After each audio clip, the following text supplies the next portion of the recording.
estimados estudiantes. En esta oportunidad estaremos conversando sobre el cine sobre Hitchcock en nuestro seminario sobre filosofía y cine, unas notas para una filosofía del cine.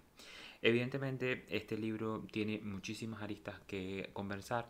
Primero que nada, es un texto que aparentemente es muy sencillo, que es un diálogo, en realidad es un monólogo, porque la contraparte de Alfred es alguien que solamente está ahí para acelerar la conversación, para darle orden a la conversación, pero en realidad hay un monólogo muy íntimo de este gran personaje de la historia del cine, este gran director del cine y sin duda alguna uno de los más importantes que le va a dar definición a lo que estamos buscando nosotros, que es justamente esta esencia o esta naturaleza del cine. Este libro entonces lo podemos dividir en tres, 5 capítulos cada parte, en donde primero que nada se habla de una manera cronológica, si se quiere, pero yo en cambio creo que se puede hablar en dos partes y de esta manera serán dos videos de este libro o dos audios de este libro. La primera parte, que es una parte todavía cronológica, es una parte biográfica, en donde se nos muestra un Alfred Hitchcock bastante abierto a conversar, con una memoria impresionante. Esto será un detalle muy importante que hablaré luego y que es gratuito además, no va en consonancia a la discusión que estamos poniendo aquí en la mesa, pero hay un cambio de tono a partir del capítulo 7 porque evidentemente Alfred Hitchcock y su contraparte, Truffaut, empiezan a dialogar, además de toda la conversación que vienen dando, y se cambia el tono de la discusión, cambia el tono de la crítica, cambia el tono de las reflexiones que se dan en torno al cine y a la vida del cineasta. Creo que el cine, según Hitchcock, es un texto que primero que nada es fundamental para poder comprender la naturaleza del cine, y también es un libro que nos muestra diferentes facetas, diferentes dimensiones de la misma cosa. Entonces yo no voy a... es un texto que como es un diálogo, como es una conversación, no hay una teorización, no hay una puesta en escena, una teoría dura, pero sin embargo las reflexiones que arroja Hitchcock creo que nos muestran varias cosas que son fundamentales para seguir entendiendo y para seguir rasgando, para seguir mascullando esta naturaleza del film. Entonces, creo que la línea más importante en este sentido es el cine como expresión de lo visual. Creo que siguiendo y atendiendo a esta división que ya vimos en el libro de Psicología y Estética, o Estética y Psicología, de Jan Mitri, también habrá una idea, hay un fuerte peso en la narrativa y la esencia de la narrativa dentro del cine, tanto visual como en la trama que se quiere contar. Esto también es algo que rescato, o la segunda dimensión que voy a colocar del texto, o que voy a analizar del texto en estos primeros 7 capítulos, en donde hay un tono más pausado, más superficial, más tranquilo. Superficial no quiere decir que no llegue a lo hondo, o que o sea una fachada o sea una mentira. Superficial en el mejor sentido de la palabra, ¿no? En esta cubierta de donde se viene rasgando la esencia del cine. En la segunda parte, donde empieza a mostrarse más contemporáneo Hitchcock consigo mismo y de lo que había hecho dentro del cine, empieza a mostrar una profundidad, una densidad sobre las reflexiones del cine y su entorno, ¿no? Y finalmente el cine como industria, ¿no? Todo el problema que acarrea, o toda la dinámica que acarrea, no solo todo lo que está fuera del cine, la crítica del cine, la recepción en la taquilla como negocio, sino en la estimación artística que va evolucionando, porque además creo que Hitchcock cuenta, es testigo presencial de la evolución del cine y va cómo va creciendo este arte. Y finalmente la logística que esta lleva, que además nos muestra precisamente porque es un arte industrial, porque hablamos de una forma distinta de hacer arte de la que ya habíamos conversado, de las formas en que habíamos visto el arte, sobre todo en las reflexiones de estética o en las lecciones de estética de Hegel. Entonces, a partir de estas tres dimensiones, yo voy a examinar este texto y a partir de lo que hemos discutido dentro de nuestro seminario. Entonces, esta primera parte sobre la el cine como expresión de lo visual. Antes del cine como expresión de lo visual, que muestra la naturaleza de lo que es una película, de lo que es un film, quisiera hacer un comentario aparte gratuito sobre los hombres del siglo XIX. Es increíble esta forma de pensar, no solo esta forma de considerar las estimaciones estéticas. Definitivamente pareciera que es un hombre completamente distinto al siglo XXI, a lo que nosotros nos acercamos, a lo que nosotros nos rodeamos. Creo que estos hombres se extinguieron. El siglo XIX está marcado por miles de cosas terribles.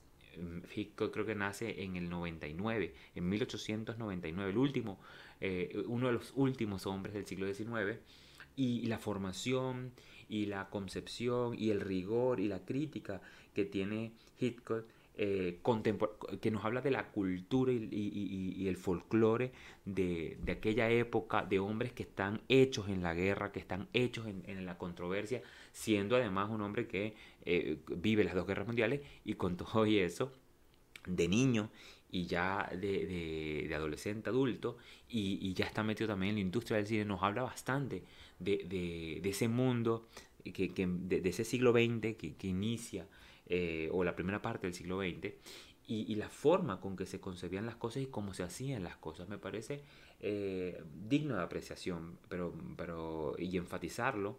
Además de un comentario gratuito, evidentemente, ¿no?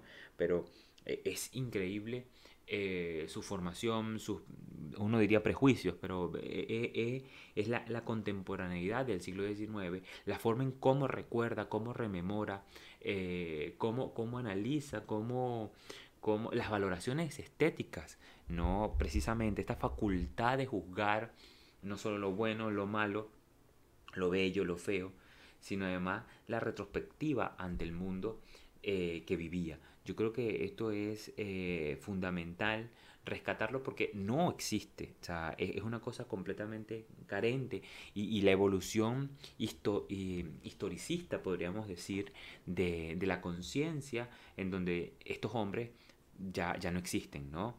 Esta especie de Herr Professor en filosofía, ¿no? Que fue una personalidad, una forma que ya no existe ahora. O sea, no voy a acercarme a las clases, a las lecciones que se dictaban, que eran charlas de filosofía. Esta forma pedagógica ya no existe. De la misma manera, creo que los hombres, sobre todo en este sentido fuerte del término, ¿no? Viviendo en un mundo, este mundo forma al hombre, y esto es muy importante porque hay una transmisión, una expresión de lo que era el hombre en el siglo XIX. En el siglo XIX, a los hombres que nacieron en el siglo XIX y que vivieron en la primera parte del siglo XX. Eso es digno de anotar porque uno ve no solo diferentes cosas, ¿no? La exposición ante el sexo, ¿no?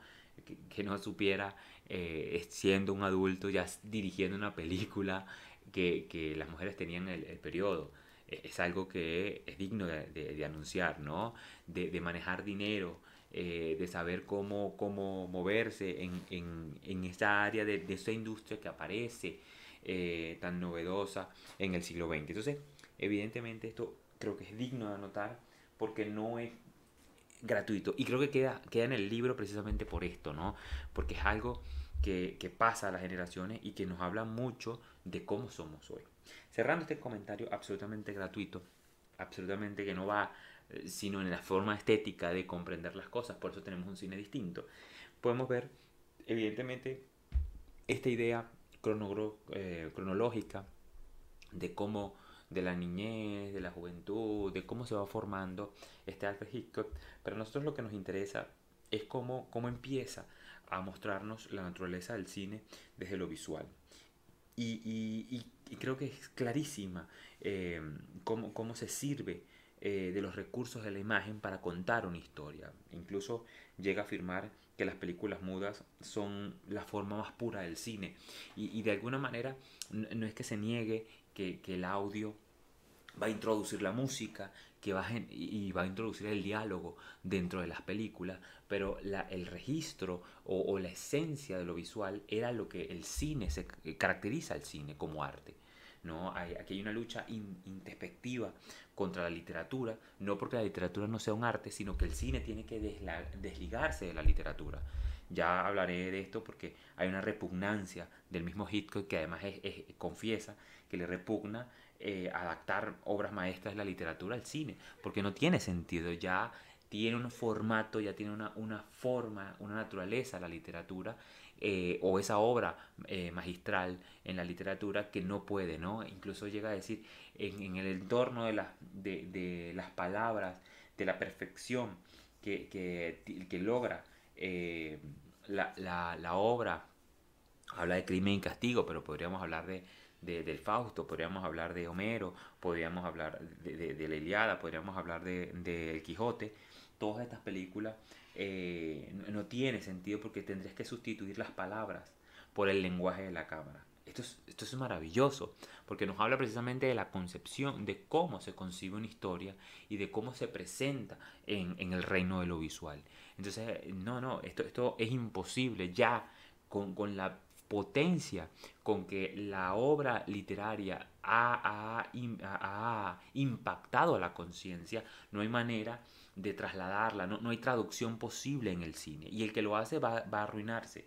¿No? ¿Por qué? Bueno, porque el cine expresa esta experiencia que es completamente distinta, ¿no? Hay que concebir cómo esa historia puede darse en la película, el concepto que tiene la película. Si no hay concepto de película en la historia, no hay forma de hacerla film, ¿no? Hacer esto que decía Dimitri, el hecho fílmico. No es contar cualquier historia, no es exponer cualquier historia en el cine y que la cámara te la exprese, sino el concepto, qué quiere decir en lo visual la película para poder concebirla como película y llevarla al hecho fílmico. Si no, no hay propósito. Fíjense cómo esta teoría que existe una calidad literaria que es diferente a la calidad cinematográfica, ¿no? Que lo literario, y entonces aquí, a pesar de que ya lo hemos visto en Tarkovsky, esta discusión entera sobre la naturaleza de lo literario y la naturaleza de lo cinematográfico y cómo se tiene hay que separar, hay una división muy tangente que no es sublime y que no es sutil, perdón, no es sublime, que es sublime, es sutil esta diferencia entre lo cinematográfico y lo literario, que el público, el gran público, la masa no lo entendía. Yo creo que hoy estamos a la altura de poder comprender por qué son dos experiencias distintas. Para Hitchcock pero no solo fundamental, no solo es definitivo y resolutorio, que son dos naturalezas distintas, dos artes distintos, sino que además no se pueden vincular, que a pesar de que todas las obras que produce aparecen en libros, los libros los leía muy rápido y lo que buscaba era el concepto de la película en el libro y luego se olvidaba, lo leía rápido, dice en uno de los capítulos, ¿no?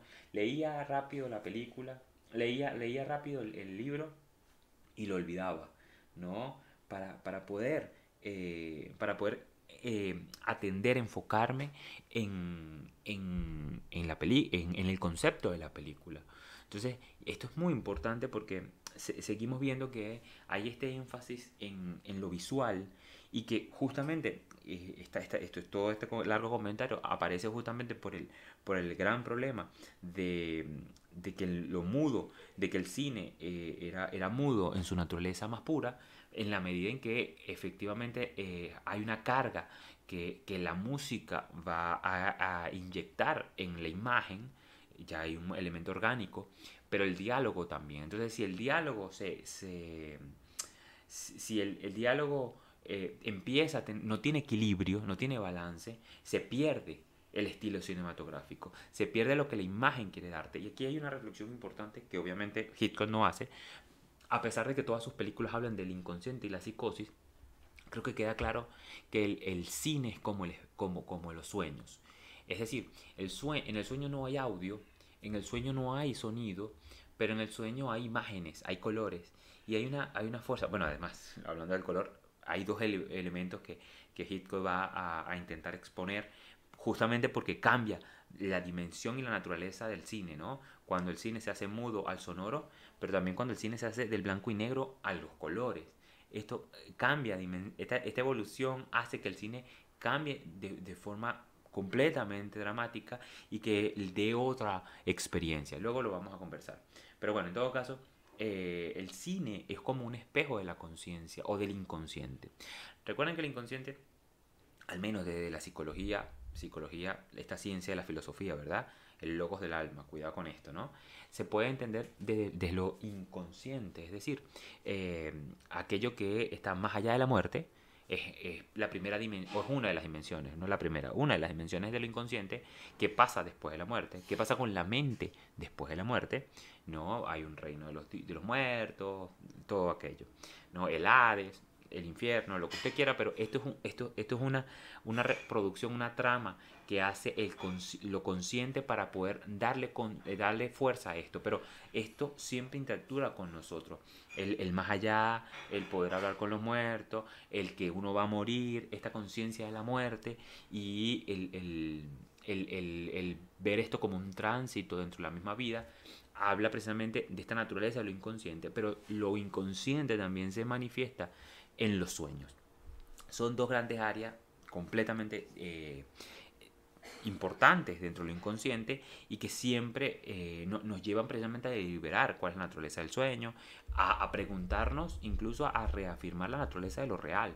¿No? Para Platón el sueño empieza a diluir, o mejor dicho, le contribuye a que el mundo de lo sensible se diluya, ¿no? Que el mundo de lo sensible sea más corruptible el devenir, porque usted no puede diferenciar del sueño con la realidad. Esto es muy importante porque el sueño siempre habla en imágenes y el cine sería la patentización de estos sueños, de lo inconsciente del ser humano, porque siempre está hablando con imágenes. Los sueños, siempre hay un diccionario de los sueños. ¿Por qué? Porque está siempre expresando lo que le quiere decir. El mensaje siempre se lo van a poner en mensajes, en imágenes, nunca en palabras, nunca con una narrativa, nunca te van a dibujar. Esta es la forma en que el inconsciente empieza a expresarse ante uno mismo.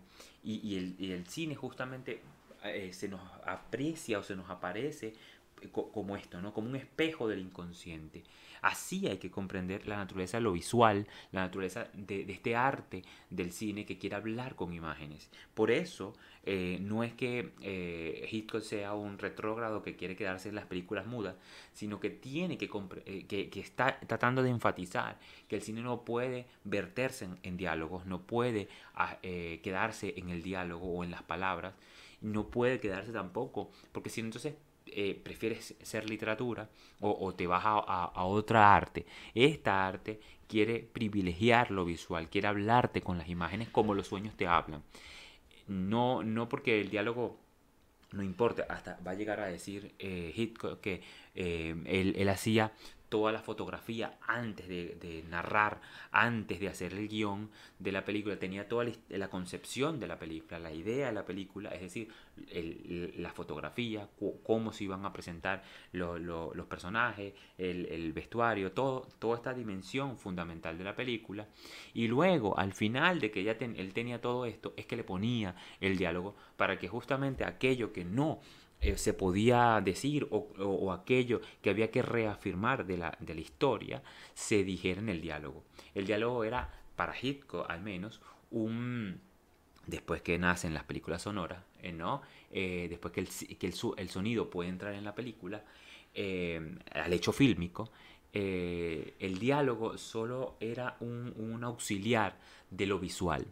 Aquí quiero enfatizar esta idea porque se nos pierde de vista y cuando empecemos con los cineforos nosotros tenemos que ser capaces de poder empezar a ver estas diferentes capas, estas diferentes dimensiones del hecho fílmico y apreciar o privilegiar lo visual sobre el diálogo, sobre incluso la paleta de colores.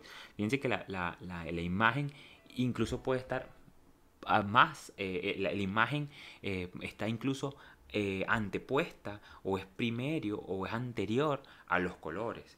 Es anterior al diálogo, incluso es anterior al propio artista. Fíjense que al propio actor, para Hitchcock, incluso el actor no es un elemento más de la imagen y no es la imagen. De allí que el hecho fílmico entonces se componga de diferentes elementos. No es fotografía de gente que habla, no es un video, no es TikTok, pues. El film es un entramado, una colección, él dice juxtaposición, pero bueno, una imagen orgánica, el cuento, el desarrollo de una trama, de contar una historia a través de las imágenes que se compone de diferentes dimensiones.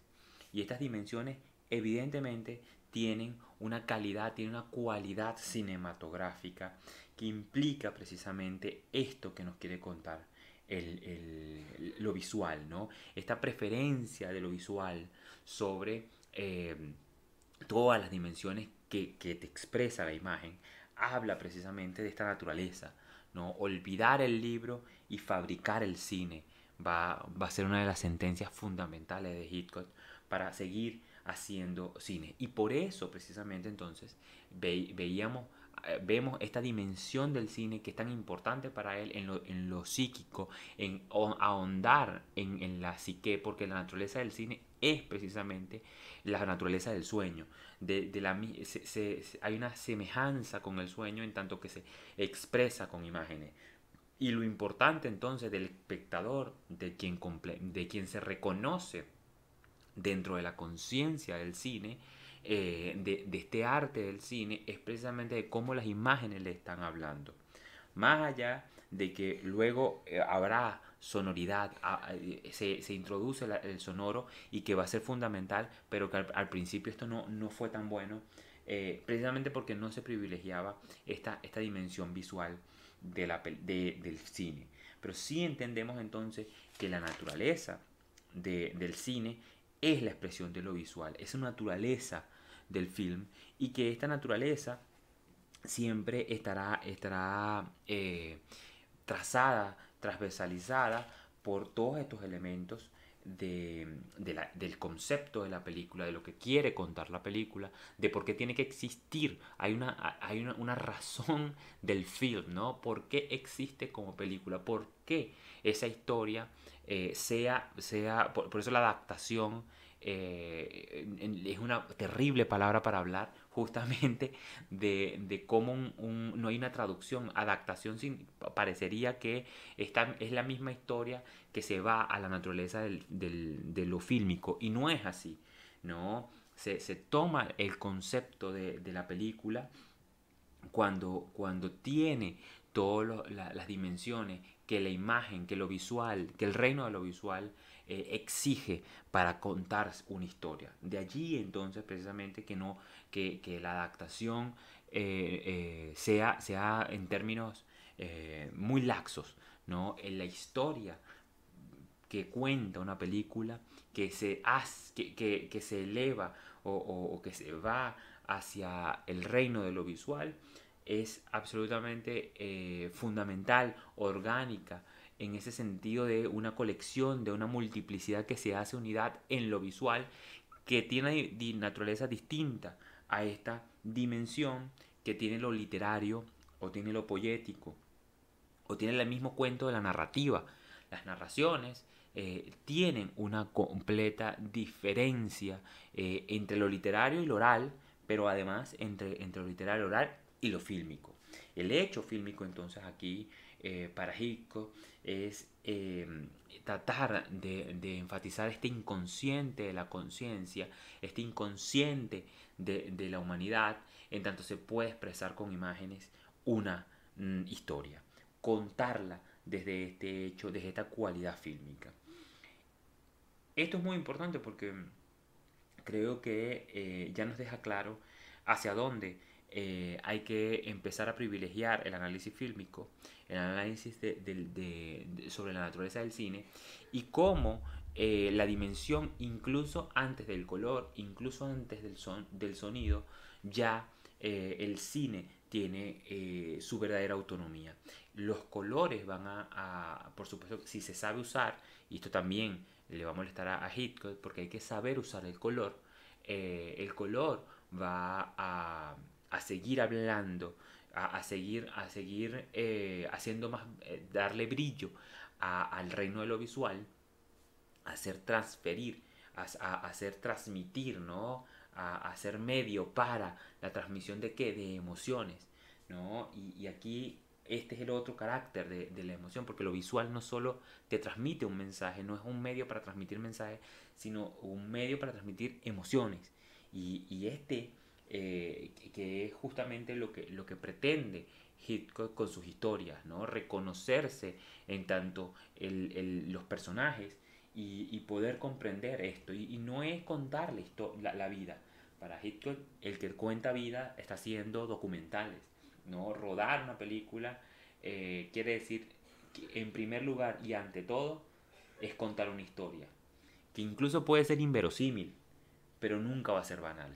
Y por eso el público se reconoce en los personajes. Hay esta transmisión de la experiencia que permite que el hombre quizás no va a ser James Bond, quizás no va a ser Spider-Man, pero sí hay una transmisión de mensajes, de experiencias que permiten que lo visual transmite la emoción que el público quiere, porque hay algo más importante en el cine y este reino de lo visual es que es una industria masiva, ya lo habíamos conversado, pero de transmisión de emociones y de experiencia. Por eso es tan importante el cine en este siglo XX, en el siglo XX, donde está la explosión de la industria, donde está la explosión de la sobrepoblación, en donde está la explosión de las masas, y que está este boom, ¿no? Boom completamente de estas dimensiones de la vida humana en donde el cine puede darle unidad a toda esa multiplicidad. Eh, entonces, esto en cuanto a lo visual, en cuanto a esta evolución del cine y en cuanto a la naturaleza de lo fílmico, creo que ya he conversado también sobre la narrativa y la esencia de la narrativa, tanto visual como en la trama, ¿no? Esta idea de poder eh, hacer énfasis en la concepción de la película y no en la historia del cine. Que Hitchcock creo que se moriría al ver Harry Potter, por ejemplo, y ver que en Harry Potter hay casi que llevar el libro, verter el libro a imágenes, cuando justamente para él esto no sería, y no hay que ser fiel a nada, o sea, el concepto de la película tiene que separarse de la experiencia, de la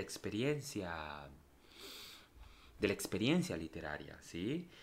Incluso para el propio Hitchcock, las historias hablan también de la conciencia, del periodo histórico de la conciencia que es contemporánea con esa historia, ¿no? Rebeca, que es uno de los films que incluso tiene mayor presupuesto para Hitchcock, esto lo vamos a ver casi creo que en el capítulo 6 del libro, o bueno, el punto 6,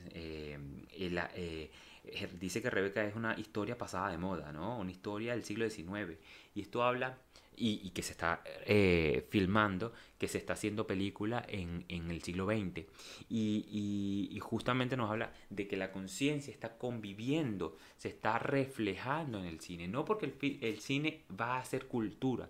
El cine es cultura porque la dirección es al revés, porque ya la conciencia experimenta estas cosas.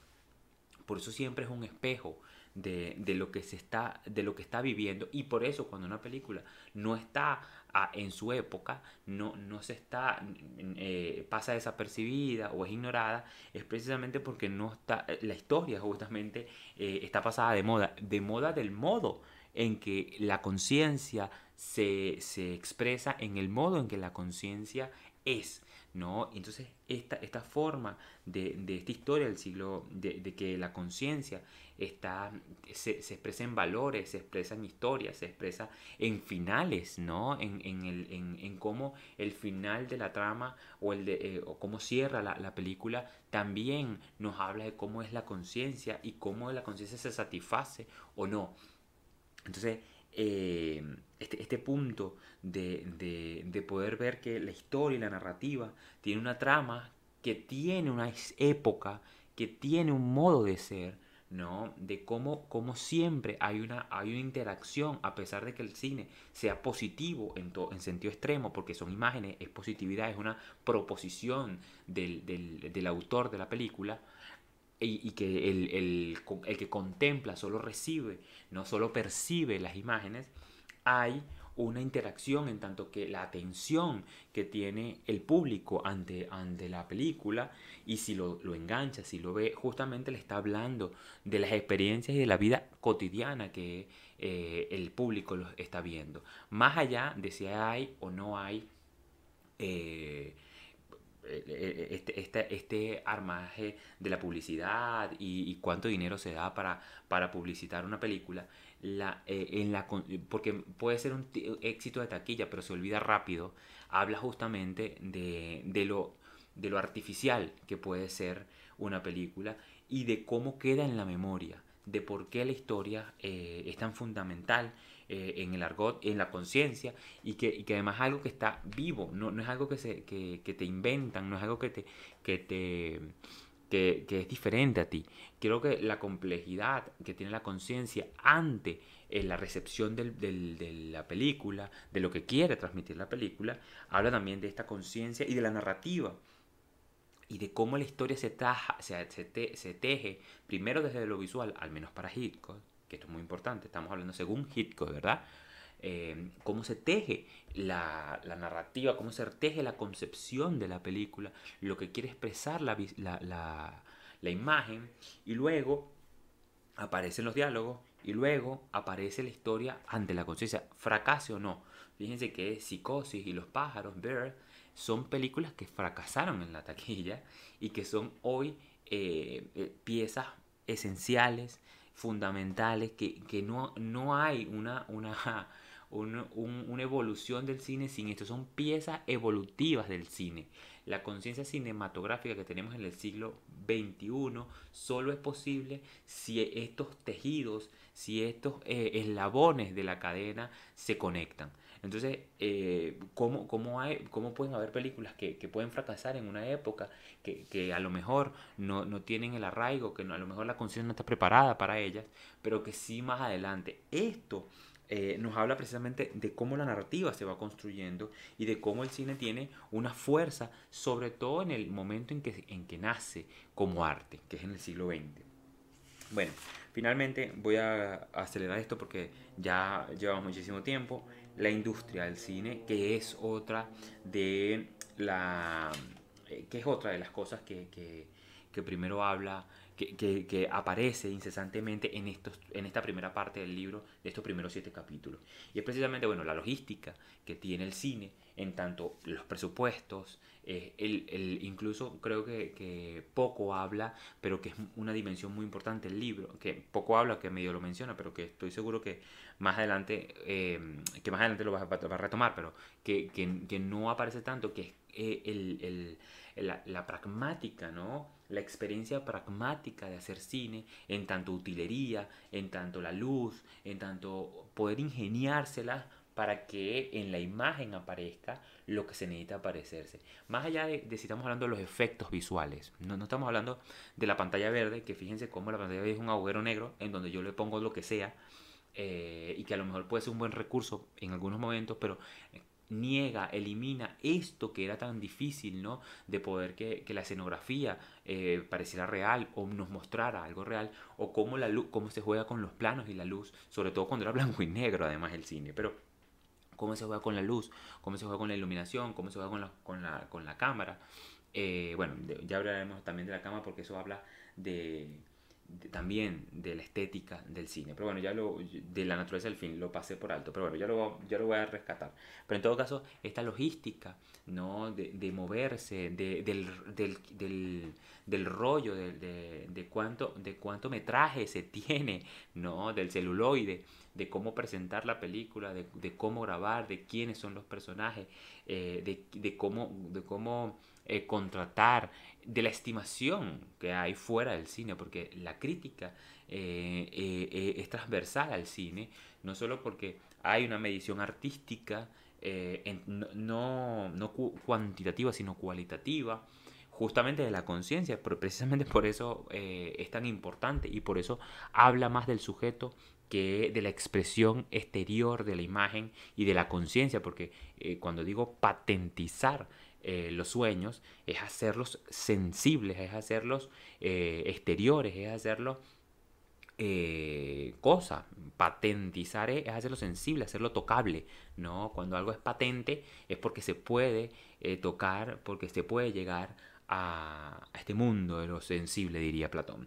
Pero bueno, en todo caso, aquí es muy importante esta dinámica que se presenta, manejar presupuesto, saber qué actor, la vaca sagrada, la misma industria, de cuál es la referencia. Fíjense que incluso hay una experiencia íntima del mismo director de sentirse cómodo con lo que está haciendo y poder trabajar, acercarse a proyectos que hablen o que vayan en la temática que se está dirigiendo. No se puede hacer comedia, y luego hacer drama, y luego hacer...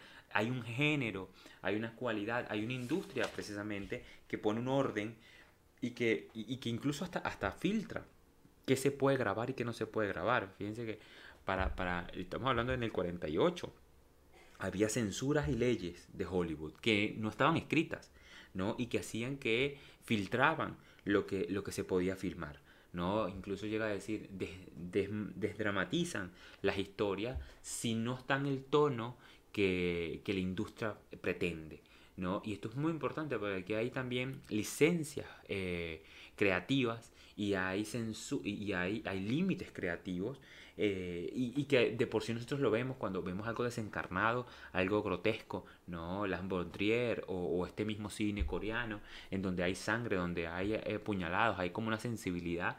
Bueno, ellos también tienen el anime, ¿no? Pero bueno, esa es otra cosa. Pero hay una sensibilidad ante el espectador de llegar a ver incluso esta cosa tan desproporcionada y que no se da al menos en otras partes donde hay una industria del cine y en donde hay unos límites, ¿no? Entre los géneros, incluso límites entre los presupuestos. ¿Qué película puede costar tanto y de qué género? Entonces, evidentemente, habla de la industria, habla de cómo se mueven estas redes en un momento en donde todavía estaba empezando a evolucionar. Incluso llega a ver la estimación artística del cine, en tanto que era algo que daba dinero, pero que no, artísticamente no te daba. Mejor era hacer teatro para el actor. El actor era más reconocido dentro del gremio si hacía teatro y no cine. Y se hacía cine para tener dinero. Bueno, esto nos habla de cómo va evolucionando el cine, de cómo en la naturaleza de lo fílmico habla de una cosa distinta que no es el teatro, por ejemplo, no es dramatizar cualquier cosa, no es grabar cualquier cosa, no es un video. Las películas, sea televisión o sea cine, tienen una naturaleza, quieren expresar algo desde el reino de lo visual y que de alguna manera tienen que pasar a partir de estos tamices de la crítica profesional. Además hay críticos profesionales de cine, de por sí para Hitchcock era gente sin valor.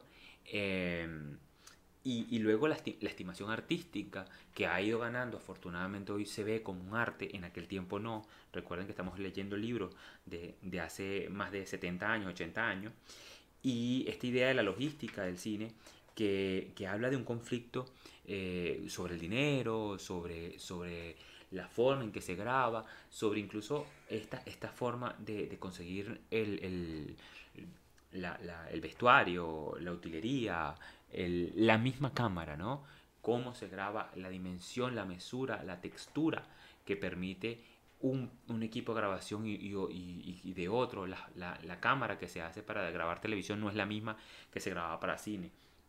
Todas estas limitaciones técnicas dan como resultado el producto final y permiten mostrarnos que este cine, que esta industria que es artística, tiene sus dimensiones, tiene sus matices y que necesariamente forman parte de estas notas que estamos elaborando para nuestro cine, para nuestra filosofía sobre el cine. Bueno, finalmente, quiero cerrar con el comentario de la belleza de las imágenes, la belleza de los movimientos, el ritmo, los efectos que se someten y se sacrifican a la acción visual, ¿no? El emplazamiento de la cámara le da fuerza a la escena, pero a la escena que quiere transmitir en lo visual. Esto forma parte también de la estética del cine y que formó parte también de lo que Hitchcock mete en el cine, añade a la historia del cine, porque la cámara que incluso se pone en lugares que eran insospechados en la época de Hitchcock, ¿verdad? Nos habla precisamente de cómo el cine empieza a tomar una plasticidad distinta. No es simplemente un solo cuadro, un solo plano. Y esta dimensión de la cámara nos habla precisamente de esta estética, de esta naturaleza de lo fílmico que sigue brotando de la propia autonomía de este arte. Bueno, lo dejamos aquí en esta primera parte del cine sobre Hitchcock.